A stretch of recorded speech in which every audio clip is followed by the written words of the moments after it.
Everyone, welcome. My name is Michael Young, president and co-founder of AFIN, Asian American Federal Employees for Non-Discrimination. Today, we are here with Chris Wang, who is also a member of AFIN. Hi, Chris, welcome. Hi, Michael. Thank you for having me. It's a Sure, pleasure. thank you thank you so much for being willing to share your story today about PARM, the FBI post adjudication review management system, right? Post Adjudication Risk Management Plan. That's what There they we call go. the FBI. Yeah. Yeah, you have a very interesting story, and it's a story that I think that other people, especially Asian Americans in the federal government, should really hear about. But before we launch into how you were treated at the FBI, and just the saga that you went through, I wanted to talk a little bit about who you are, what brought you to the FBI, where you're from, like, yeah, how did you where did you grow up, where did you go to school, and what motivated you to join the FBI? Yeah, of course. So yeah, a little bit about myself. I was born and raised in the Bay Area, San Jose, California. I lived in the Almaden Valley. That's where I went to school, both all elementary all the way to high school, where I grew up. And then for college, I went to UC Davis, just 2 hours up north of San Jose, and I majored in managerial economics and Chinese. And at the time, I chose managerial economics because I was very interested in business and investing. I took some investment classes in high school at the time, and I thought it was very interesting, looking at stocks and how to be like a finance person. And then I also majored in Chinese because growing up in the Bay Area, as probably a lot of Asian Americans or Chinese Americans know, that many of us go to Saturday school or Chinese school every Saturday. So I have always gone to Chinese school from first grade all the way to 12th grade, and I thought it would be a good opportunity for me to continue my Chinese language education in college. So I was a double major, both managerial economics and Chinese. And then, towards the end of my college career, of course, every junior, senior student in UC Davis, they start thinking about, okay, what do you want to do for your career? What do you want to do for your job? And there was one time in my senior year, actually, I was at a career fair, and I saw the FBI booth in the career fair, and I thought, wow, like this looks pretty interesting because, imagine, Asian American getting a job with the FBI. That's something that's very unique and very different, because most of us in the Bay Area, most of us become engineers, accountants, doctors, the stereotypical, or lawyers, actually, that's another one. But all the cookie cutter jobs, those are usually what most of our parents push us to get into. And it's actually a community-wide thing, I feel like, because like almost all of my Asian American friends, they all went into those buckets. So when I saw the FBI booth, the career booth, I was like, whoa, like, wouldn't it be cool Mhm. in a way, kind of like badass in a way, to like do something so different and so cool because it's like FBI, So I applied as a intelligence analyst, and at the time they were going through a hiring blitz, so they're basically taking any application in. And long story short, that's pretty much how I ended up with the FBI. After college, pretty much. Yeah, there's a lot of this beginning story here that I resonate a lot with, right? So actually, I want to spend a little bit of time on this because I think it's important to understand as Asian Americans, kind of where we come from and the choices that we make. You know, you majored in Chinese, and actually I majored in Chinese as well. Oh, okay. Um, you know, I was lucky enough that I didn't get sent to Sunday Chinese school on the weekends. So I know most Chinese American kids hated that, right? Yeah, yeah, yeah. Yeah, Yeah, but that was a sometimes a painful experience because I remember, yeah, like high school, the junior years is like the busiest time or like the most critical year in high school to get into a good college. And yeah, Chinese school would always get in the way. And I was always doing my homework like Friday night before they were due on Saturday. yeah, I totally feel that. And I was lucky to avoid that. But, you know, I studied Chinese at Berkeley too. You know, I thought that was going to be an asset for me going forward, right? And also, it also helps me kind of get in touch with, you know, the original culture that my parents came from. Yeah. Um, but you know, there's also something related to that you and I both share, because apparently I remember you studied wushu in Beijing, didn't you? Yes. Yeah, I Yeah, did. and I did too. So what was your story? What was your experience like, and what brought you to study martial arts in China? And you know, if you could touch on how that affected your career going forward. Yeah. So yeah, I started studying wushu when I was about 12, 13 years old. Yeah, Chinese martial arts was always something I thought was very, very cool. Like the moves, you watch all the different martial arts movies. And so I got really into that. And also, the person who introduced me at the time was actually a Chinese medicine doctor, because there was a year where I had a really bad cold, and he said like, "Oh, why don't you try out wushu? Because it's like it's a good athletic sport, and you can get your body stronger." And so, and also I thought it was pretty cool because like they do a lot of weapons like straight sword, spear, broadsword, the staff. So I thought that was pretty unique. So I started that in around 13 years old, and then I got really into it. I got really, my coaches were very strict, and they were very, yeah, they pushed me to like incredible limits. I think I was in the best shape of my life in my teenage years, and also I was doing competitions as well.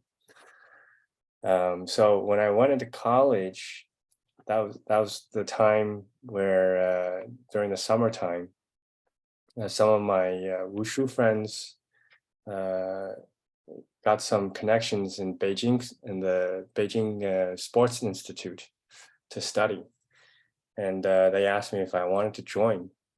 So I was like, yeah, sure, why not? Like, this is crazy. Like, if you can train with professional wushu athletes during the summertime, that could like really, that could be a really cool experience, and you can also like really level up your wushu level, your wushu abilities, because you're training basically 6 hours a day, uh, every day, 5 or 6 days a week. And I think I was there for about, actually wasn't there for too long. I was actually there for about like a month or so, but still, it was, I learned a lot, and it was just a really cool experience. And it really leveled up my basics, my wushu basics, and my jumps, all the different acrobatics, which was exactly what I was looking for. Right, what year were you in Beijing? Do you remember? I think it was around 2000. I'm trying to remember here, 2008, around that Okay. time, 2008 All was right, when so I. you were a little bit later than me, actually. My first experience at the Beijing Wushu Institute actually was in 1994. Oh my God. Okay. Yeah, so I was a little bit earlier than you, but I do want to let people know who are listening that there's a very, very special school, because that's a school that Jet Li came out of, Yes. right? Yep. Yeah, and so a lot of your coaches were Jet Li's teammates back in the day. Yes. Yeah. Yeah. Yeah. And it was a big trend when at least when I studied. A lot of people who study wushu would go to China, travel to China during the summer times to train. they would, some of these kids who had, I guess parents who were more well off, they would go every summer Yeah. during their high school and college years. They're trained every summer, and they would get really, really good. And some of them, a lot of the people that I knew who trained with them, ended up on the U.S. wushu team and were able to compete in the world championships. And Yeah. that's a big dream for a lot of us who were training wushu at the time. Yeah, absolutely. I mean, pretty much every person on the US Wushu team trained in China because that's where, the level was the highest. Yeah, And, I do also want to share that when I was there in 1994, Russell Wang, who was a, well-known actor back then, he still is. I mean, he yeah, was there yeah, training with us. yeah. And Daniel Wu, the actor, he actually went through the Beijing Wushu Institute as well. Yeah. So it's not like it's some sort of like esoteric secret thing where we go and, we hide out and train. I mean, this is a wide open thing, right? Yeah, Yeah. yeah, exactly, exactly. Yeah, Um, but I did want to spend a little bit of time talking about this because apparently this issue came back to haunt you with the FBI, didn't it? yes, yes, it did. It certainly did. Um, yeah, basically, um, when I applied to the FBI, my background took much longer than the average applicant. Mine actually took almost 2 years before I got my clearance. And even after I got my clearance, on the first day of onboarding or reporting to my field office in Los Angeles, I was given a letter stating that I was placed on what was called the Post Adjudication Risk Management Plan, Harm for short. PARM for short. Yeah, and basically what it was that due to my foreign travel and my foreign contacts, I was basically being put in this risk mitigation plan where I was going to be subjected to more frequent polygraphs, more frequent personnel security interviews, database checks, and so on and so forth. So basically, increased scrutiny, merely because I was training wushu Right. overseas, and also had made some Chinese friends, Chinese martial artist friends, and it's pretty crazy because I of course I reported all of this, but and they had the chance to do all the background checks and whatnot, and at the end of the day, there was no derogatory information. Actually, in fact, many of the people that I trained with actually have become U.S. citizens. Mo- you know, so it was quite surprising to me that I was getting placed on this program. Um, and one of the most, I guess, scary part of it is they don't really tell you why you're being placed on this program, other than like, oh yeah, you have some foreign contacts or foreign travels, where we think you may be coerced into a position where you may, you know, give up national security information. And it's like who are you talking about? Like, are you talking about someone, or like, or is this based on your own prejudice, bias, and assumptions? And you really don't know. Right. And of course, me knowing myself and who I hang out with, and my friends, I know that none of them are Chinese intelligence or spies or whatnot, or have any nefarious intent towards me. Um, so you can only conclude that it's based on bias, prejudice, and assumptions against me and my experiences, which is a very scary thing, I think. Right. Let's just set the stage then, right? So prior to applying to the FBI, you had studied martial arts for quite some time. You'd spent literally a month in Beijing, right?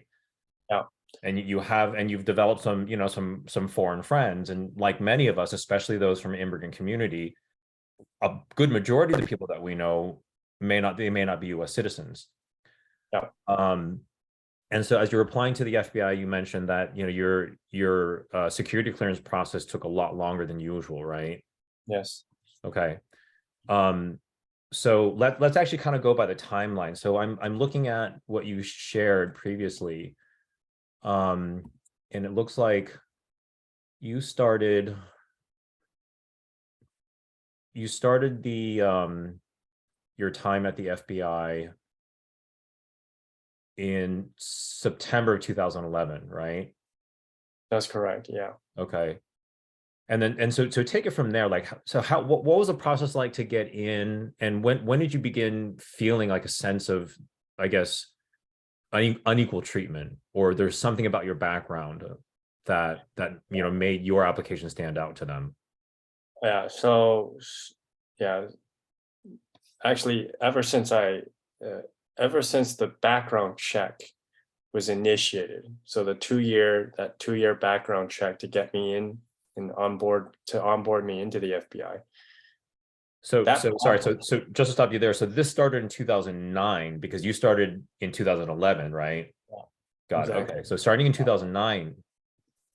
Yeah, that's when my background check started, and I would say since that process started, that's when I was actually already feeling like I was getting singled out. Mhm. And to give you an example, um, I was told during the background check to provide the names, date of births, place of birth, current residential address of all of my parents' friends, colleagues who originally came from China or Taiwan. So basically, and even if they were US citizens, even if they So had, the FBI was asking you to provide U.S. citizen information. yeah. So even if these people have already been in the US for 20, 30 years, it doesn't matter. As long as if they came from China or Taiwan, uh, they asked for my parents to give up the personal identifiable information of all of their friends and colleagues who originally immigrated from China or Taiwan. And mind you, almost all of them were actually U.S. citizens. Actually, they didn't have. Actually, I don't. Off the top of my head, I don't think they had any foreign contacts or foreign citizens. But they had to give up all of the personal information of their friends. And as you know, my friends, my family, my parents actually have been in the U.S. for 50 years. So it's not like they just came over. It's like they've been here for 5 decades. Yeah, my parents have been there for a very long time. Um, but they even then they asked for all of their friends over the years that they've ever had since that they keep in contact with, of course, or Yeah, have somewhat contact with. that sounds kind of extreme. Is that normal, you think? No, I don't think that's normal. I don't think that's normal. I think already from that point, they are already thinking of putting me in the PARM program, or already thinking like, okay, yeah, this guy, he's been to China, and also uh, to go back a little bit, Mhm. because I actually didn't just go to China for those 3 weeks. Also, I had done a study abroad program with the UC University of California. It was a 5 6 month program in Shanghai. That was after my study abroad. Or sorry, that was after my wushu study in Beijing. But I think that, it was part of the regular UC Davis study abroad program that yeah, many Asian Americans do this, yeah, oh yeah, a lot of them. right? It's not like Chris is like the only one. It's like a lot uh, of us did it. a lot, almost all of them were Taiwanese, Chinese, American, studying abroad in China, and all the courses were also actually, interestingly enough, were all of them were in English. So, as you know, like many of the Chinese Americans, ABCs in the US, their Chinese is not that good, but most of it was also in English. But yeah, so it was from these experiences, I think, me studying in Beijing for wushu and me studying through the University of California program uh, in Shanghai, that I think kicked off this whole like, oh, this guy is very suspicious. And also, yeah, some of the wushu friends that I had. Um, so yeah, it is So it's a bit crazy. yeah, so from the sounds of it, it almost sounds like, just whatever a regular Chinese American young person would do. You study abroad for a semester, you go study martial arts for a summer, you look the way that you do, Yeah. and as you walk through the door, just being the typical Chinese American boy, all of a sudden the flags go up for the bureau. Yes. Right. Okay. And Exactly. it's got it, got it.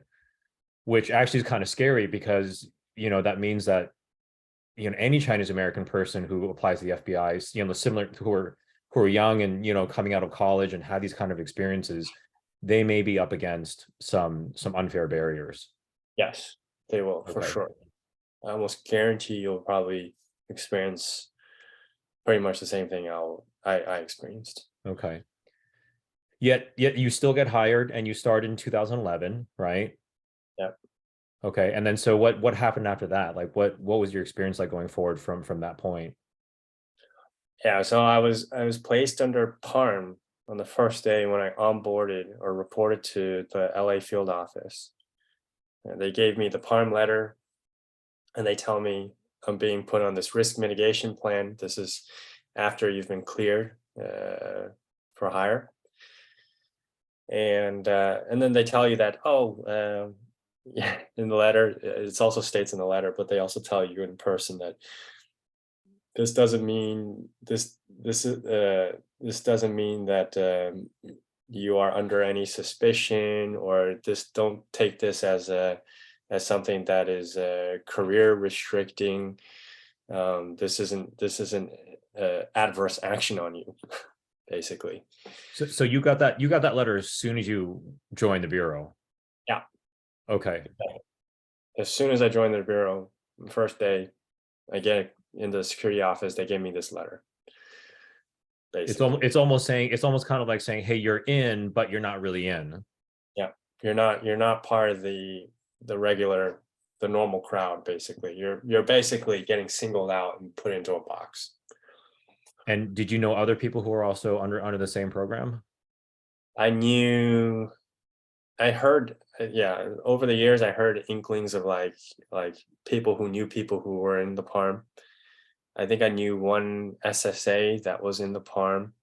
Sorry, SSA means Sorry, supervisory special agent. okay. So that's an official special agent. Yeah, Okay, like a supervisor, a manager, basically. got it.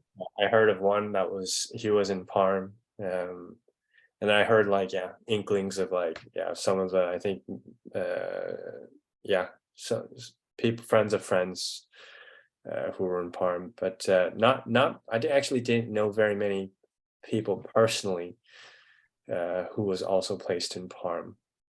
I did know some Chinese Americans who were getting polygraphed more frequently, but I'm not sure if they were in PARM. I actually never really, yeah, never really, it never came across for me to like actually ask them.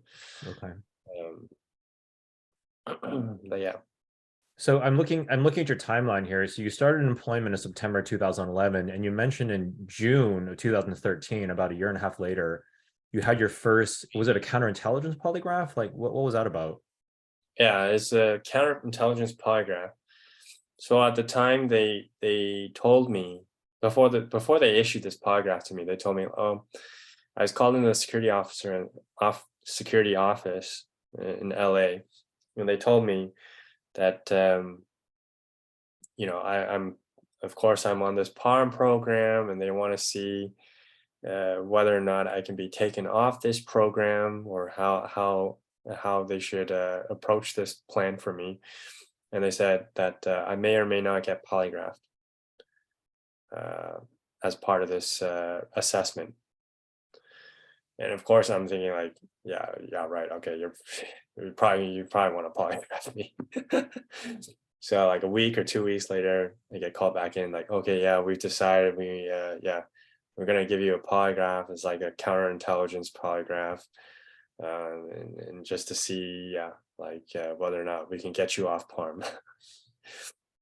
So like when you hear like, okay, counterintelligence polygraph, you're just thinking like, okay, like of course they're just they just they're going to ask you all these questions about, oh, are you a spy, or have you ever been cooperating with a spy or whatever. So yeah, so that was yeah, that was the experience that I got on this first polygraph, June 2013. Okay, so that first polygraph happened 18 months after you joined the FBI. In that 18 months, did anything happen that you think might have prompted the Bureau to do that counterintelligence polygraph, or did it come out of the blue? It came out of the blue for sure, because I don't know what prompted it. Like, there's no change in my background during that time.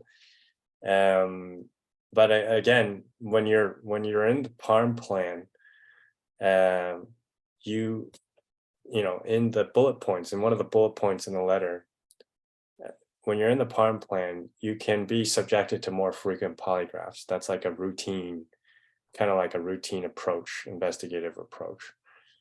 If you're in the plan, that is. But those who are not in the plan, they normally get polygraphed every 5 years.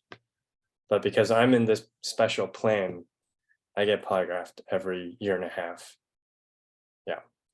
It's almost as if like they're giving themselves permission to molest you whenever they want. Yeah, exactly.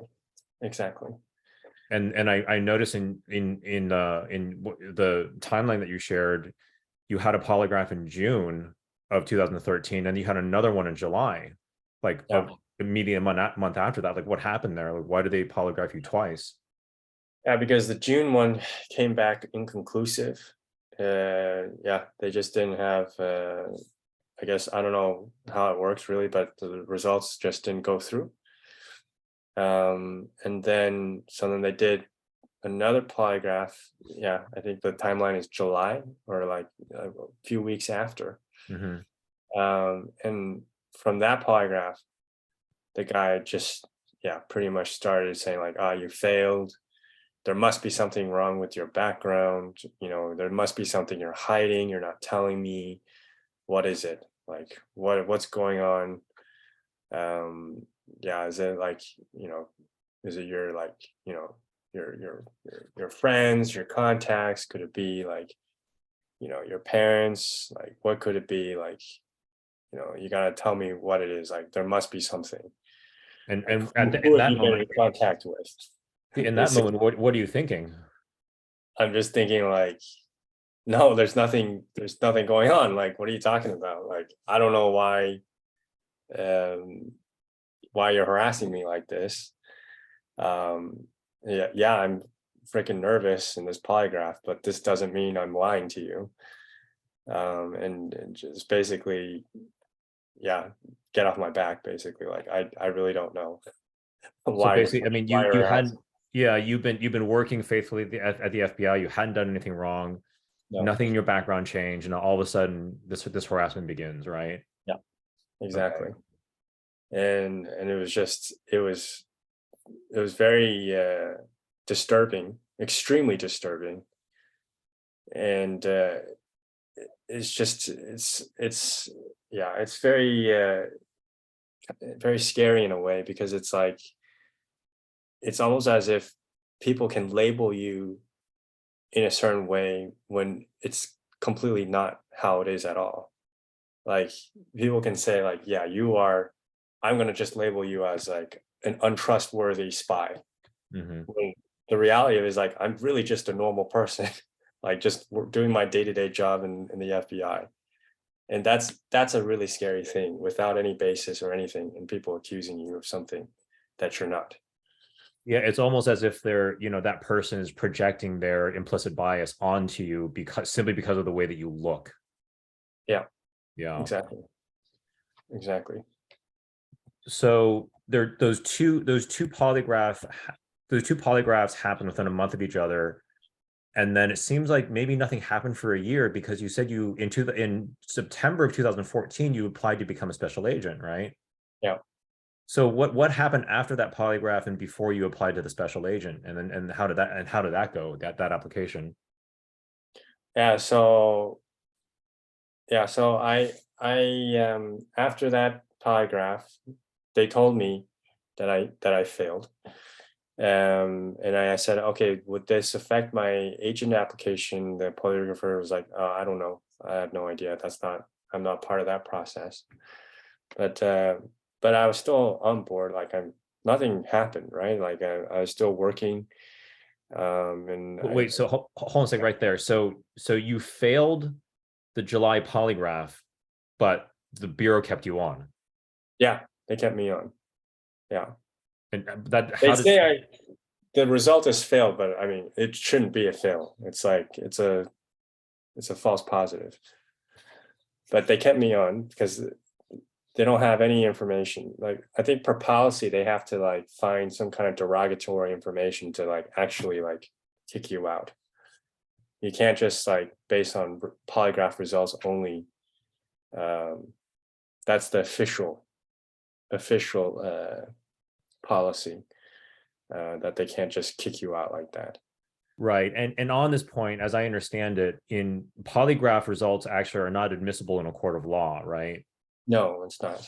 Yeah, It's, because they're so unreliable and they can actually be really, really subjective. And I think that also speaks to why the bureau won't make a decision solely based on one polygraph. Like you said, they have to have additional supporting derogatory information, right? yeah, Okay, so exactly. basically, they may have said that you failed a polygraph, but there's no other information to indicate that you've done anything wrong. Yeah, exactly. Okay, got it, got it. Exactly. But later on, I'll as we progress in my story, I can talk a little bit about how they can still try and push you out, even with just polygraph results, because it did happen to someone else, and partially it did actually kind of happen to me as well. Hmm. But the normal policy is like you can't, if it's just a polygraph result, they can't do anything. Um, but yeah, so you know they didn't pass me on that last one, and so I applied for applied to be a special agent, and during that process, I passed through. I remember I passed through all the interview, the testing, the actual written exams, and also I think it was also the physical fitness exam. And then after those stages, they initiate the background check. And curiously enough, when my background check was initiated, as soon as initiated, it actually got stopped Hmm. by security division in headquarters, saying that yeah, to just stop my process. And at the time, I asked my admin assistant in the LA field office, like, what's going on? Why is it stopped? And he said it's because he asked about my polygraph, and headquarters just basically told him to stop the process. And then so I asked, okay, is there any way to move like to unstop the process, to move the process forward? Like what does it mean to stop the process? Does it mean I'm completely out, or does it mean I'm just my process is temporarily stopped? Is it a temporary stop or is it a permanent stop? And he said, I don't know. He doesn't know. And so I kept asking him, like I do follow up every few weeks, like, okay, have you heard anything? Have you heard anything? And his response was, I didn't hear anything. I've been emailing headquarters and they don't respond. So I got a couple questions actually. So before we go any further in that, I actually want to ask you, like, what were your motivations for applying to be a special agent? Like Yeah. you get into the bureau, you can already sense that, they're kind of singling you out. Like what made you want to be a special agent? Well, at the time, So yeah, I wanted to get into like more investigative work. I thought that was yeah, a bit more interesting to me to do like more of like the hands-on, like frontline, doing actual investigations, interacting with different stakeholders. I thought that was a bit more interesting, being able to interact with the public versus just being inside the FBI only. So that was always something that was of interest to me. And also, like when you're in the FBI, everyone knows about this, but it's kind of like this like unwritten thing that everyone knows about. But when you're like an analyst, you're kind of like treated as like a second class citizen in a way. If you're an intelligence analyst or like an SOS, like staff operations specialist, I think they call them tactical specialists now, but you're basically like a second class citizen. So I kind of wanted to like get out of that bubble and become more of a first class citizen. But also just to be able to do more like the actual like investigations. I thought that was very cool and interesting. Um, I mean, yeah, so those it's were my yeah, I mean, it sounds like a natural motivation, right? I mean, in any organization that you join, you want to try to succeed and you want to try to get to the next level. And obviously, I mean, who wouldn't want to be an FBI special agent if you were given the yeah opportunity, right? I mean, how cool of a job yeah would that be? yeah Right. exactly. Okay. Yeah. So I just want to touch on that because it's, I think it's important that for it to be said, if we're trying to diversify the ranks of the FBI, you were an example of someone who is trying to do that Yeah for all the right reasons, and yet here the roadblocks are being put up in front of you. yeah. And the interesting part of it was also that when I was first being placed on PARM, they said that uh, this won't be something that will restrict your career, Sure, it won't. but it did by a lot. By yeah, it definitely did. They were putting as many roadblocks as possible to prevent me from becoming an agent. And up Uh, until this point, Nothing. there wasn't anything that had changed for you, right? It's like, No. The only thing that changed for me was there was another motivation later on, and this came later on, but in the middle of my like during the application process, I think at some point I had also lost my SCI clearance. So I was so, basically uh, intelligent. can you spell it SCI for people who don't know? I think it's sensitive compartmented information. It's like a special clearance, Yeah, it's like one step higher than top secret, right? top secret. Yeah, Yeah, TSSCI was the big. Everyone wanted the SCI clearance. yeah. Yeah, So I was an Intel analyst without an SCI clearance, which is very weird. which is very bad for my career. Like if you lose your SCI as an Intel analyst, you really can't do as much besides just doing criminal work. But like most of the sexy Intel work is in CI or counterintelligence or counterterrorism. If you're doing criminal and you're doing intelligence analysis, it's not. I mean, not to like knock on criminal intelligence analysts, but when you're an intelligence analyst, it's good to have that SCI to have options, and that was taken away from me. And I think When and why? What happened? so. They told me it's because of my inability to pass my failed polygraph, my inability to pass the polygraph, and they said that was just a routine procedures. Like if you can't pass polygraphs, then you just get your SCI removed. Got it. And I Got it. think that's more like career hurting as an Intel analyst than it is for agents, because there's a lot of agents who don't have SCI, and they do just a lot of the criminal work, which is fine because there's a lot like criminal the criminal work, like criminal cases, are more agent heavy than Intel analyst heavy. Mhm. So it's not that career like degrading, I guess, for an agent to not have the SCI than Intel analysts. So that was also like an even bigger motivation for me to like, okay, if I don't have my SCI, then I definitely would rather be an agent than be an Intel analyst.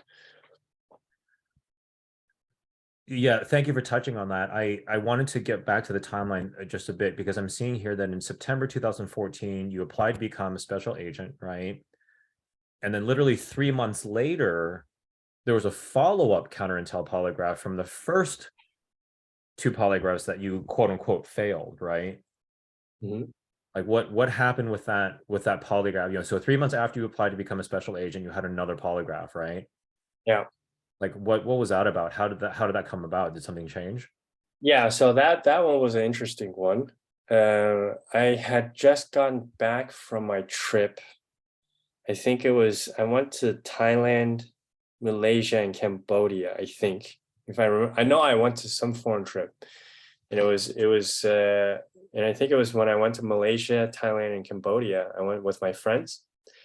And then when I came back, Well, so what why did you go? What was that about? oh, I just went with my friends because my one of my friends was in the Peace Corps serving Indonesia. And I think he just got out of the Peace Corps, and he was saying that, oh, like I'm like, yeah, this is like a post Peace Corps trip. Like, hey, you want to join me and another Peace Corps friend to just do like a Southeast Asia trip? Because he's from Indonesia. He was working out of Indonesia, so he thought it would be good to just do some trips close to Indonesia, like Malaysia, Thailand, Cambodia. So I said, yeah, sure, I'll join you. So it was me and two other guys, two other Peace Corps guys, where we were traveling around for about like 2 or 3 weeks. I can't remember exactly. You Just just you touring. just went for you just went for a good time, Yeah, exactly. right? You were partying. That's what you were doing, right? Yeah. Not Okay. like crazy partying, but it was just like touring and like You know. and whatnot. Um, and yeah, seeing different sites and like going to Angkor Wat for example in Cambodia. That's a very like I think that's like a UNESCO World Heritage Site. In different places in Thailand, like an elephant sanctuary, and then also going to Malaysia, going to some of the hawker stalls where they serve like yeah, street food, Malaysian street food, really good Malaysian street food. Some It of was the best during the food in the summertime, world. and so yeah, so I remember it was after that trip when I came back, like a week or 2 weeks after, they said, "Oh, we want to polygraph you." Wow. So you go on vacation with your boys to Southeast Asia, you get back, and then the bureau wants to polygraph you. Yeah, but they didn't say that it's because of the trips that they want to initiate the polygraph again. So I don't know if it's coincidence or what it is or what's the reason for doing the polygraph again, but it's just kind of like highly coincidental that like after I come back from my trip, I get an email notification saying like, oh yeah, we want to repolygraph you. Yeah, and and mind you, up until this point, so far what I'm hearing is you're basically living the life of a young Asian American man. Yeah, You're just like any of us at this point, right? yeah, Yeah, and so you're being harassed for just being you. Okay. yeah. So yeah, okay. So I'll get off my high horse. All right. So December 2014, you have that polygraph. And then it looks like here, 3 years later, in May of 2017, you have your special agent polygraph. Yeah, I'm trying to remember the timeline here. Yeah, so it's not exactly a special agent polygraph. It was actually a polygraph because I think I had appealed. Um, yeah, I remember now. Yeah, that because I had appealed to move forward in the agent process, and and I appealed to my SAC, I think, and he said that okay, let me see what we can do. And they said that in order for me to move forward in the special agent process, I need to pass the CI polygraph that I've been getting administered. Wait, So so hold on. So before we get to that appeal polygraph, when you got back from Malaysia, they put you through a polygraph. What happened at the end of that polygraph? Was that also inconclusive? that was a fail as well. Okay. And that was taken in headquarters. And that was a very, very ugly polygraph as well, because they were, at that time, I also started learning Tai Chi with a Korean American who learned from the nephew of the head of the Chen style Tai Chi. Chen Wang he's the direct descendant of the creator of Tai Chi. And my teacher was learning, yeah, on and off here and there. He learned from the nephew of, yeah, the head of the Chen Tai Chi, yeah, style. Yeah, so I'm waiting for the punchline here because I'm wondering what Tai Chi has to do with polygraph. To be honest, I don't know. They just basically, I don't know. So they said they were telling me like, okay, like, yeah, like, you know, oh, yeah, they're telling me that, you know, you got to tell me who it is that could be like coercing you. Like, could it be this guy? Could it, like they asked me like about my background basically, and asked me, okay, like okay, who in your circle of friends is potentially like coercing you, or like trying to get you to give up secrets or whatnot. And I remember saying that, okay, like, yeah, I'm a disciple of the Chen style under my teacher, who's a Korean American, and his teacher is Chen Bing, who is like the direct descendant of Chen style Tai Chi. And what got him so interested was because I said, okay, Chen Bing, he's big figure, he's huge figure, he's a big world famous. Every Chinese like person who's into martial arts or into Tai Chi knows about the Chen family, because they are the ones who, yeah, who created Tai Chi basically back in the 1600s, and it's always been passed down this family line. And they've been very successful in, yeah, like teaching Tai Chi, spreading Tai Chi as a martial art. And so I said, yeah, who knows? Maybe he has some kind of like Chinese government connection. Like maybe he knows Chinese government, but he's not a Chinese government person. And I gave an example like, oh yeah, I know someone who, I heard that there was a Chinese government person who tried to get him into his political party, but Chen Bing said no, like he doesn't want to do it. He's just a Tai Chi teacher. And so that the polygrapher just caught on that and was just like, oh, like this must mean something. There must be something here. Yeah, there must be something here. But I said, no, he's just, he rejected being part of a political party. And that guy, from what I heard, like, because this is also before my time. Like I was telling the polygrapher a story that was like years ago, like before I even started Tai Chi. It was like from my Korean American Tai Chi teacher, was just trying to brag like, oh, he's that big in China, he's that big around the world, because his ability is so amazing that a lot of people want to learn from him. A lot of people want him, you know, to want his support or whatnot. So I said, but he said no. From what I heard many years ago, he was not interested. And he just wanted to be a Tai Chi teacher. He is just a Tai Chi teacher, and I don't have that much contact with him. I only see him like at most,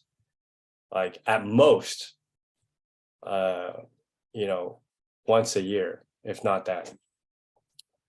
This is sounding pretty incredible to me, because it's like it's almost as if, first of all, it's almost as if it's like guilt by association. Yeah. But guilt by association to someone who really doesn't, it's completely cultural. There's no political angle to this. There's no government angle. There's no policy angle. There's no intel angle. This guy's a martial artist. He's teaching Tai Chi. Yeah. And it's exactly. not like people are using Tai Chi to kill anyone. And Tai Chi is really slow, right? Yeah, slow, and then also there's style, there's some explosive power, and they do a lot of different grappling and whatnot. But they start with slow. Yes, it's mostly slow. But it is extremely crazy to me that it got blown so out of proportion. It really got blown really out of proportion.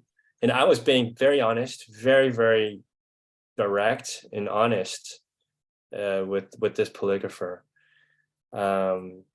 And yeah, basically just trying to explain, like any concerns that he may have, just by, like just being very open and transparent with him.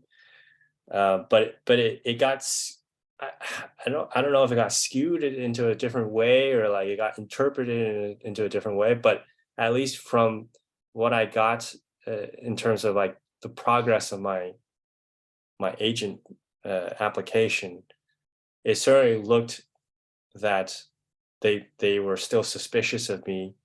They still thought that I'm someone who is like probably a spy or potentially a spy, or I'm in a vulnerable position. Yeah, this kind of Which is reminds crazy me of, because go yeah. ahead. Sorry, it kind of reminds me of, I used to do visas as a visa officer of the State Department. And when you're issuing visas to foreign travelers, there are kind of two mind states you can take. You either look for a reason to approve their visa, or you look for a reason to refuse them. Yeah. And it looks like throughout this entire process, the Bureau kept on looking for reasons to not approve you, basically. Yeah. Even though that you had done nothing wrong, you're living your life as a regular Asian American guy. They just kept digging and digging and digging, trying to look for something is what I'm hearing. Is that what it felt like for you? Yes, it did, because at the end of the day, there was nothing, there was no derogatory information on me. The question you want to ask yourself is like, did I ever release classified information to a foreign agent? Or did I ever work with or knowingly work with a foreign agent? No, I never worked with any foreign agent. I never passed any information on. Everything, I didn't even like talking about work outside of the Bureau. When I was hanging out with my colleagues, we never even talked about work. Like it's not interesting to talk about work all the time. So, If I got approached, which I didn't, I never got approached, but like they didn't trust me enough to say, like, to think like, okay, like even in the circumstances of like, if I ever did get approached, I can say no. They just assume that I'm going to say yes. Like if someone's going to approach me, I'm just, of course, I'm by contract, I signed my name. I took an oath. I'm not supposed to release this information. This is classified. So even if someone approached me, I'm bound by my job. I'm going to say no, like, no, screw you, get off my back, and I'm going to report you. But they have this assumption like, oh, I'm Chinese, I have foreign contacts, I traveled to China. Oh yeah, maybe in the event there that must I be get something going approached, on here. oh, maybe I might say yes, and like maybe I might start giving away classified. But that's like, it's just crazy. It's crazy leaping assumptions and biases against me. So we're right now we're up until 2017. Okay, so at this point you've been in the Bureau for 6 years, and you've been through these polygraphs. And I want to remind people who are listening right now, actually, that you're still in the Bureau. Yeah. So even though that you quote unquote failed the polygraphs, there is no other derogatory information for them to make any other adverse decision, because there's no evidence there. There's no evidence. Right? It's just conjecture they're bringing up. And then I'm seeing here in April 2018, you actually cleared the last polygraph. Yeah.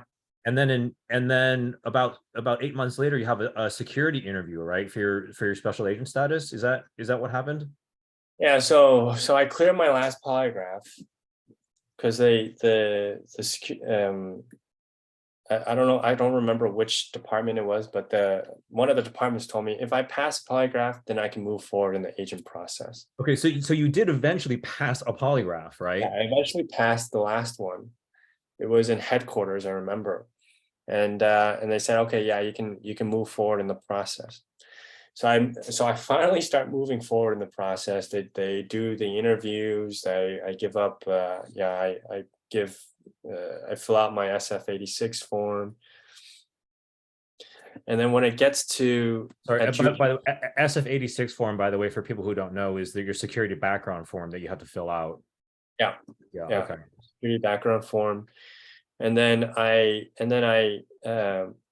so after they do the background, the actual background check, where they do interviews, they do the checks and whatnot, it goes to adjudication. So that's where they make a determination, whether or not you pass, or you're clear enough to get hired. So when it got to adjudication, I got rejected. They said that I'm not in the process, like, because I had previously failed other polygraphs before. So I'm out of the process. Wait a Like minute. Okay, I'm actually permanently out of the process now. so you fail a number of polygraphs, and then you clear a polygraph, and then you go through adjudication, and they say, oh, well, because you failed the previous ones, you're a no-go. Yeah. So they basically went back on their word, Uh-huh.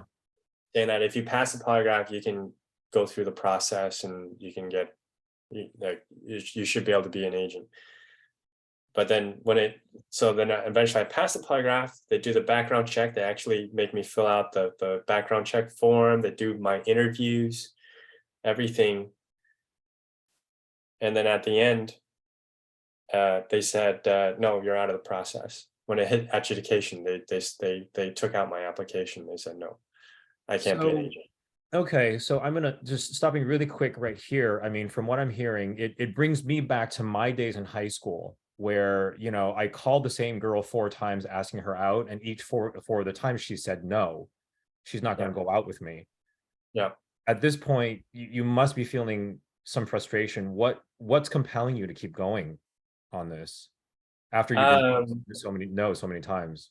because it just didn't make sense to me, because I was like, well, because they had told me back then that I can go through. So why is it now all of a sudden they went back on their word and they said no? So I was confused, and I just wanted to get an answer. Yeah, and Uh, so this is a bureau, this is a department in the federal government that prides itself on its integrity and its ability to tell the truth, yeah, right? And so here they're making a promise to you that if you do X, Y, and Z, then we'll honor, your relationship with the bureau. But you're yeah, saying that they went back on their word. yeah. They went back on their word, and they said no, because of my past failed polygraphs, and it also seemed like they were either disorganized or they were really just not wanting me to go through. So I went to my SAC, Mhm. and I think this time was, SAC, by special, the way, is special agent in charge. okay. He's like the not the head of LA, but the like number two guy in LA. Like he's like, yeah, beneath LA the is in the Los Angeles field office. Los Angeles field office. Yeah, Yeah. okay. So he this was also a different special agent in charge, because the other one I think had retired, and so he heard my entire story, I think, and then he said that yeah, he said he'll look into it for me, and then he appealed, or he talked to the security division on my behalf, and then also it got, the assistant director in the security division became aware of my case as well, and then they said that yeah, it was kind of weird that my process got stopped, and yeah, they said that they think they're just looking back into my background again, and they said that they were optimistic that I could move forward in the process. So when he talked to security division, yeah, assistant director became aware of my case, and they're like, okay, yeah, that's very weird. We're gonna look into it. We're just gonna look into your background a little bit more, and then but we're optimistic that that you can actually go through and become an agent. And So, so in but Feb, sorry, go ahead. but what happened was in February of 2019, um, they said that, oh well, we'd like to do one more security interview with you to close the books. They said to close the books. I was like, okay, that's interesting. And they actually flew. They actually flew two. No, they didn't fly two. Sorry, they flew one special agent from the security division from DC all the way to LA to do this security interview. And it was one. So it was one agent from headquarters, and then she got one from counterintelligence division, and he was the supervisor of the one of the counterintelligence squads. So it was two agents doing a security interview on me. And originally they said like, oh, it's just going to be like 30 minutes to 1 hour, no big deal. It turned into a 3 hour interview, and it was basically an interrogation, trying to So, get. sorry. This was not a polygraph. This was more of like an interview. It was more of like This was interrogation, like you said, but without the yeah, polygraph. yeah, this is like a full-on interview interrogation where And they were trying to yeah, it became very evident to me during the interview slash interrogation that they were trying to get me to say something about me knowing someone, me knowing somebody that that was trying to get me to give up classified information. And they were like, has anyone ever approached you? Is it this guy? Is it this person? What about this person? Like this coach, wushu coach you used to train with, where is he now? And they're like, just asking, probing every foreign contact that I had, and just basically trying to get me to say something, uh, and trying to trip me up too, because they said that, oh, you had a polygraph like on this date, and then like something must have happened like afterwards or something like that. And I was just like, what? Like, no, nothing happened. Like, I don't understand where you're making connections here. And it was just very confusing to me. how would you characterize the tone of this interview slash interrogation? Um, Cordial, but also confrontational. It was, yeah, it was very weird to me because prior to that interview interrogation, uh, I kept hearing from my management, my own management, that they said that, oh, it's just going to be a routine security interview. It's not going to be anything like crazy. It's just going to be like they're just going to do one last interview to close the books and to make sure you can go through with the process. And then when I actually got to the interview, it was not like that at all. And when I asked about my agent process, like, oh, so like, can I move forward with my agent process? Does this mean I can move forward? The lady was like, no, I don't know at all. Like, who told you that? And she sounded very shocked that I was getting told this. It's like, no, this is not the case at all. This is not about your agent process. So I was like, okay, like this is not what I've heard.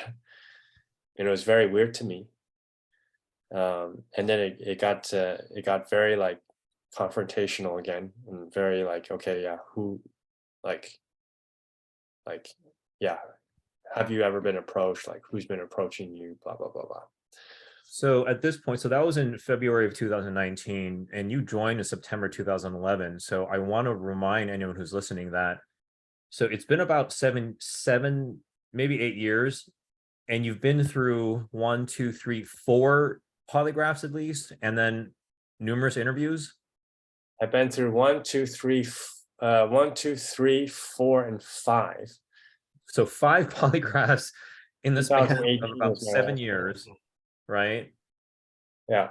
And there's no derogatory information. You first of all, you hadn't done anything wrong. You're simply being an Asian American man this whole time, right? You don't have any foreign contacts. They've grilled you, like you said, I think five times about this by polygraph. Yeah. I've Um, reported all my foreign contacts. So I do have foreign contacts, but I'm reporting all of them. and I'm very, very like detailed and very like diligent with my reporting. and so basically you've done everything they've told you to do. Yes, You haven't done anything wrong, and they continue to fish and fish and fish. And the exactly. only thing that we can really conclude it's because of your race. Yes. Yeah. My race, basically. Basically my race. My ethnicity. Just basically who we happen to be, as just by the way that we grew up and the way that we look and the friends that we have and the hobbies that we have, right? Yet ironically, so that was a confrontational, cordial yet confrontational interrogation in February 2019. But then in July of 2019, not even 5 months later, you start special agent school. Yeah. What happened? Like how'd that happen? So my special agent in charge, he yeah, so actually let me go take one step back. So after the interview, after the interrogation, they say like, okay, yeah, I don't know about your agent process. This has nothing to do with your agent process. We just need to do the security interview to see like to close the books on you to make sure this doesn't follow you throughout your whole career. Agent process is something else. I was like, okay, that's crazy. I'm like, all right. Um, and then so I asked my manager in LA, like, okay, like, have you heard anything? Like a few weeks later, I asked her, like, can you check up on security division on my agent application? Like, what happened after this interview? This really turned into a different kind of interview. And she said, yeah, let me look into it. And she said that so she was very open with me and she was like very much supportive of me. And so she copied and pasted the conversation that she had with the agent that interviewed me. And the agent said that, oh, I don't know anything about your agent process. Um, what the point of this interview was actually to see if he can actually keep his security clearance. So I was like, whoa, like this went from like me trying to like move forward with my career to something completely opposite, like whether or not I can even keep my job. So Yeah, and for just for listeners who are listening, if in the bureau or in any federal agency, if you lose your security clearance, there's a good chance that actually you'll lose your job because you won't be able to perform the duties that are assigned to you. yeah, yeah, exactly. And so I was like, so I told my manager, I said, whoa, like it looks like they're trying to find a way to fire me. Like this is not about me moving forward with the agent process now. It's more about like what like how can we fire this guy? And I was like, okay, like this is okay. This is kind of like crazy, like weird. So I was like, okay, like let's see what happens. Like, okay, like let's just see what's going on. So I'm just like waiting, and then my SAC one day like comes to my desk and says like, have you heard anything about your agent process? Like anything happened? And I said, no, I haven't heard anything. Like it's been quiet. I've just been like, yeah, doing the same old thing. And then he just like shakes his head and he walks off. He doesn't say anything. He just shakes his head, he walks off. Hmm. And then like a few weeks later, I get notice that yeah, I can move forward in the agent process. So I think maybe he did something. I don't know. I So have no idea. There's no out of the blue, transparency out of the blue. Yeah, wow. I'm telling you, no transparency in this whole process. I have no idea what's going on, and just out of the blue, I move forward. Wow. Wow. Okay. So so so you have that confrontational interrogation in February of 2019, and then July of 2019, 5 months later, you start special agent school. And that goes until November 2019, right? So you actually go through special agent school, and did you make it? Like, what happened? I made it. I made it. There's no issues there. The academy was really nice. It was a good experience. Yeah, I was treated just like everyone else was. And I just want to say, like, throughout my whole career in LA and also like in FBI Academy, the LA office, my colleagues in LA, and also my colleagues at the academy, as well as my managers and my supervisors and superior executive management, they've all treated me very fairly, actually.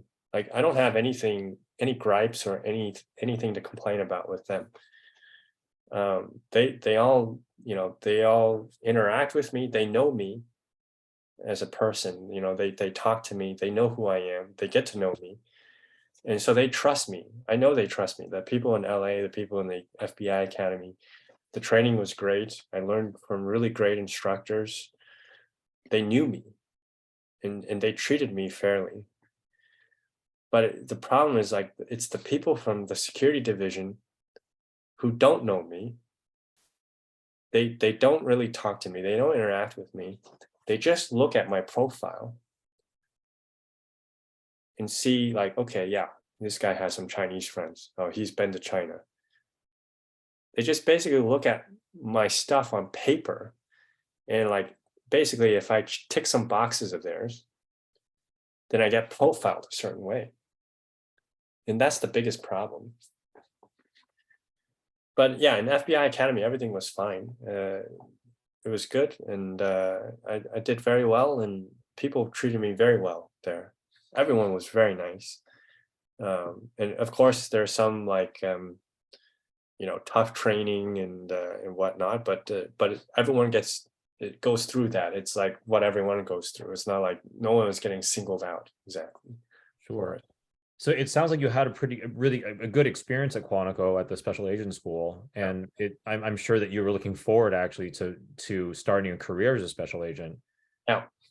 And so what happened after you finished special agent school? So after I finished special agent school, I go back to the Los Angeles. I put Los Angeles field office as my office of choice. So I get assigned there. On my first day of reporting back to Los Angeles field office, I get sent to the security office again, and I get issued this letter stating that I am now under an admin inquiry, or basically some kind of investigation, to see if I did countermeasures on the polygraph. And what kind of countermeasures do you think that they were talking about? I really don't know. I have no idea what kind of countermeasures they're talking about. Yeah, so I think, I don't know if it's like, because I remember the second to last polygraph. The second to last polygraph that I took, the polygrapher said that I should not have any issues. He thinks that I passed, but I remember when it got sent to headquarters, it got shot down and said, like, oh no, like, there's no conclusion. And then, like, and then I took another one, and that one passed. So I don't know what's going on. I think maybe it's like those last two where I was passing. They just think that, okay, like, that's weird. How can he pass? And then they think that maybe I did some kind of countermeasure. There's it sounds like there are a lot of inconsistencies in this process. Yeah. And it sounds pretty arbitrary. It actually reminds me of the Wen Ho Lee case, Yeah. actually. Say a little bit more about that. And the Wang Ho case, by the way, was a case the FBI investigated that Los Los Alamos Alamos lab, right? scientists, where he would go through some polygraphs, and then they would say he passed, and then it goes to headquarters and they're like, no, he didn't pass. Or like, oh, he's cheating or something like that. I don't know. But the results it was also very inconsistent with that case. But yeah, it was kind of like, when I'm thinking back on my experience, I'm like reminiscing on that case, where there's a lot of inconsistencies on the on the results for whatever reason. Chris, would you mind if I shared that PARM letter, that final PARM letter that you got, so people can get a visual on what this thing looks like? Yeah. Okay. So sharing here. Now, this is December 1st, 2011, right? So this is literally like a month after you get out of special agent school. No, this is no. This is when I first onboarded as an Oh, intelligence analyst. got it. This is when I first report to my LA office as an intel analyst. So as soon as you start work, pretty much, this isn't the first day, is it? Yeah, this is I think this is the first day. So this letter, so dear Mr. Wang, this letter is to inform you that I'm formally placing you on Post Adjudication Risk Management plan, effective upon receipt of this letter.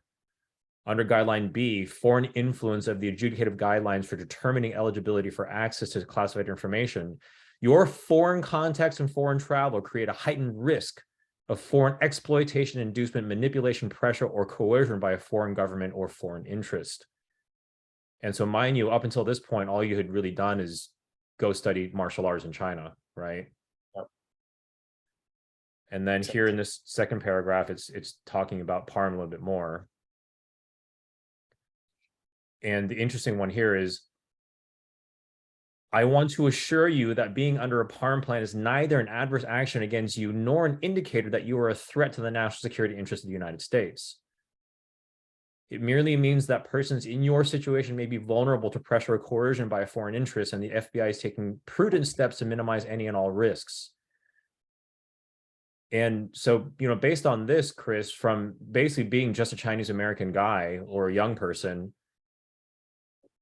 if joining the FBI, you very likely might be subject to the PARM, right? Yeah, exactly. Especially if you're into martial arts like me and you study with a Chinese guy, then yeah, you're pretty much screwed. Yeah, I'm kind of at a loss for words. Throughout this whole process, and I'm going to stop share. Is there anything else in this document that we should address or talk about? No, other than that, yeah, if you're on PARM, you are subjected to polygraphs, interviews, database checks, monitoring of sorts. So Yeah, for me, what strikes me in this moment, in the grand scheme of things, right? Given everything that happened to you at the FBI, it seems as if the Bureau spent an inordinate amount of resources harassing you. When we take a step back and look at the larger picture, they're really barking up the wrong tree in a lot of ways, is how I'm sensing it. yeah, they were. They were definitely barking up the wrong tree. Yeah, and for instance, in the One Ho Lee case, they harassed One Ho Lee to no end, and they actually never caught the spy at Los Alamos Labs. No.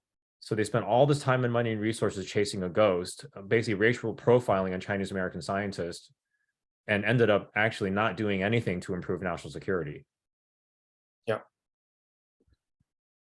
So once you finished special agent school, you came back to the field office and you placed under administrative review again, right?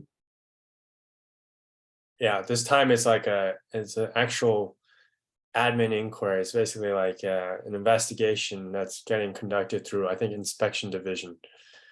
So it gets really things get really amped up, really serious.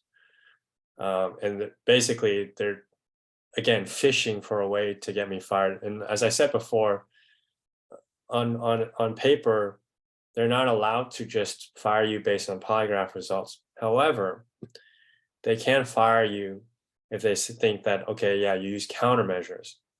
That's a way to get someone out. So if you're just failing off of failed polygraphs, if you just have failed polygraphs, they can't fire you unless they have another derogatory information.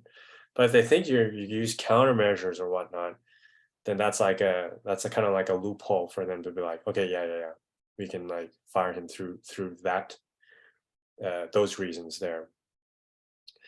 So they send me this letter, and yeah, I actually didn't get a chance to share it with you, Michael, but I can share that with you later. But yeah, basically saying that I'm under inquiry, admin inquiry, because I have there's allegations that I'm cheating on this polygraph, and the the burden of proof is preponderance of evidence, which I learned in agent school, which is like it's basically just 50%. If they think 50%, there's a 50% chance. They don't need anything really concrete, but they just need a 50% chance of like, if there's a 50% chance that they think you're cheating on the polygraph, then they have enough to just fire you. What do you think made them think that you were trying to cheat the polygraph? I think it's because like they're probably looking at my history and seeing like, okay, like I I was failing all the other ones, and then like I'm passing the last one or the last two or whatnot. And then so they probably made some kind of assumption like, okay, maybe now he's cheating. So that's where I'm guessing. I don't know. I really don't know. But I mean, that's the only thing I can think of, is that why they could think like, okay, maybe now we think you're cheating. But mind you, even before then, all the failed ones, they thought I was lying. So either you're lying or you're cheating. Yeah, That's exactly. all Well, that's I've all really already that you're good they, for. so basically like already they already set their mind on what they think I am, or who they think I am. Yeah, it Ever sounds since the beginning, they already put a label on me. They've already set their mind on what they think I am. So there's no way out of it. Basically, it's basically I'm either a spy. I'm pretty much a spy, and I'm not passing, and then and even if I'm passing, well, they probably still think I'm a spy, and I must be cheating now. and so this has been going on for 9 years, right? 8 or 9 years, you in the bureau. And so what, so after you got placed on administrative review, I think you made a pretty big decision, didn't you? Yeah. So I was like, forget it. Like I don't want to deal with this anymore. I'm already at that point. I think I'm about 30. Yeah, right now it's been 3 years. 32. So I was like, I'm 32. I'm still young. I don't want this. Like, I don't want to keep going, because like, if I want to switch careers, like 32 is the year to do it, because if like who knows how long this is going to drag out, because if this drags out another year, 2 years or longer, and I get fucked, then it's going to really like I can't it's going to be hard to get a career change at that point. And the other part of it was like, yeah, I actually was expecting a child with my girlfriend at the time. So yeah, I was like, this is not this is not working in my favor in that sense, because it's like I want to focus on my family as well. I want to move on from this, move on, move on with my family. I just want to settle down, actually. I was really just wanting to just settle down and just live and, be seen as a normal person, live my normal life in the FBI with a family, and that's it. Simple. You're But things basically had to get you're so, basically trying to live the life that they promised you that you could live if you follow the yeah, rules, right? exactly. That's really all I wanted, was just to get a career that I really wanted, have my family, and that's it. And nothing more, nothing less. And just write out my years until like after my 20 years of service, and that's it. But with this letter, it's like, okay, like I've been through this for 9 years. I thought it was all over. When I got my credentials and whatnot, I thought like, oh, finally, like I don't care about SCI. I don't want my SCI clearance. I have a better career as an agent without an SCI. So finally, I got my agent credentials. I can just do my normal career without touching any of this crazy counterintelligence stuff, where they might like think I'm something, and just do criminal, do regular stuff, and just and finally just settle. But like when I got to LA office, they gave me this letter. It's like, oh my God, like it's not over. I thought it was over after 9 years. Who knows how long this is going to take now? Like a year, 2 years, investigation, appeals. And think about if I had an adverse like opinion, I have to do appeals. How long is that going to take? Yes, So it sounds I like, decided yeah, like forget it. Just it's not worth it at this point. And I'm also scared for myself and my family now because like I know I'm not doing anything wrong, but now they have already set their mind that I'm must be something bad. They've already made up their mind. And so I was like, screw it, let me get out because I don't feel safe. I'm actually worried for my safety at this point. for sure. Yeah, Uh, when your own employer, you know, when the federal agency that prides itself on trust and integrity and has so much law enforcement power internally turns on one of their own, someone who hasn't done anything wrong and simply lived his life as what an Asian American guy will live, I would feel pretty exposed as well. yeah, So at the end of this, I mean, so you resigned and you moved on, right? yeah, Um, wow, that is quite a story. That is quite a story. yeah. Um, if you could kind of like sum up the whole experience, like what I guess what I mean, what emotions do you have? Like what are the things that you want to say to people? Yeah. But I just want let me just touch a little bit more on my story, just a little bit, and then I'll answer that question because Okay. I want to say that after I resigned, uh, I got a letter back. Like you get like a separation notice or separation letter, which is normal from the FBI, and the reasons the final reasons as to why I separated, I said was because of family reasons. And usually that separation notice, they have to put out any like derogatory, like if they have to complete the investigation that they had on me. And clearly there was nothing there because at the end of the day, when I got my separation notice, they just said that I left for family reasons.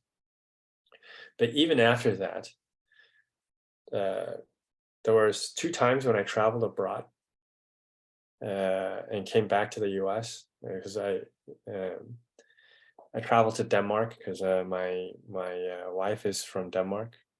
She's a Danish citizen. When I came back, I actually got harassed by Customs Border Patrol, and basically asking me if I had another passport, and then saying like, "How can I afford a trip to Denmark when I don't have a job?"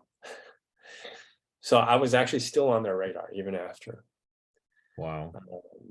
So yeah, just to let you know that even after I left, still there was harassment when I come back into the States. I was severely, brutally harassed by the CBP agents. They're screaming at my face and saying like, "How is this possible? That like who's sponsoring your trip? Blah blah blah blah." They were screaming at you. Yeah, they're shouting at me in front of everyone else who was lining up to get their passports, and they said they told me to wait in a corner and yeah, basically saying like, "Oh, do you have any other passports? Like why are you on this trip?" And I was like, yeah, I'm here. I'm on. Like, first they asked me, "Do I have a job?" I was like, "No, I just left my job. I don't have a job." And then they said, "So then if you don't have a job, how are you able to how are you able to pay for your trip to Denmark?" And I was like, "Because I'm looking for a job." I Goodness said, gracious. "This is a job interview. I'm going overseas to see if there's any job, like because I got a job interview offer in Denmark." It was very bad, but anyways, yeah, that's just to say that that was the. But now I'm not getting harassed, so it was just those 2 times. Now when I go through the border, it's fine. Good. Good. Um, but the message I want to give to people is like, you hear these instances of discrimination and racism, Back then in 2000, I think one or so, 2000, I think there was the one Ho case, and then also like, there's other instances in the past where you have, discrimination against Asian Americans or Chinese Americans, and you always think, at least at the time when I applied to the bureau, I had naively thought that the US as a whole and the FBI learns from their past mistakes. That was the mindset that I had when I applied to the FBI, that like, oh, like things are different now because they had that big case back then. It got blown out of proportion, not out of proportion, but it got blown up really big. And so people learn from this and change and improve. But what I've realized is like the shadows of our dark past, they actually follow you. It never really goes away. It doesn't go away, actually. It actually follows you. It follows our history, it follows our present day, and it continues to follow us. And in fact, sometimes it gets worse. Like for example, with the China initiative, now you have all these Chinese American scientists or Chinese scientists who get wrongly prosecuted. You have the latest case with the NYPD officer who has his charges dropped. Back then, we only had one Holi. Now it's like much more than just one Holi. Now there's multiple examples. So sometimes it can even get worse than how it was before. So I think like what I want to say is like we have to stay vigilant about these things. We can't grow complacent. We can't relax one bit. We have to stay vigilant. We have to keep our eyes open, and we have to keep fighting. It's not something that will ever go away. It's here to stay, and the only way to fight to get what you want, or to really make things change for the better, is if you have these people who are fighting and stay in the fight, because it's not going to go away. In fact, it's probably going to get worse with the current US and China relations right now as it is. So I see this as a potential repeat of, like, for example, the Japanese internment camps, for example. So we have to stay in the fight and keep going. Yeah, it certainly feels that way. It certainly feels that, like, despite what happened in the past, it's happening again. People seem to forget, right? Yeah. Yeah. Well, we're running up on our time here. But I wanted to thank you for speaking up and sharing your story, and having the courage actually to share it with other people. And my hope is that you being open to sharing your story will encourage others to step forward as well, because as you just said, it's getting worse, and there are more stories like this out there, right? For sure, definitely. No, thank you for having me, Michael. It's a real pleasure, and really great opportunity for me to share my story. And I hope I can be the first of many, and hopefully I can inspire others to also speak out and share their stories as well, because I know there's more than just me. This is a bigger thing than just myself. We have a number of news articles of others who have spoken about PARM, or have spoken about being discriminated against in the intelligence community. So this is something much bigger than just us.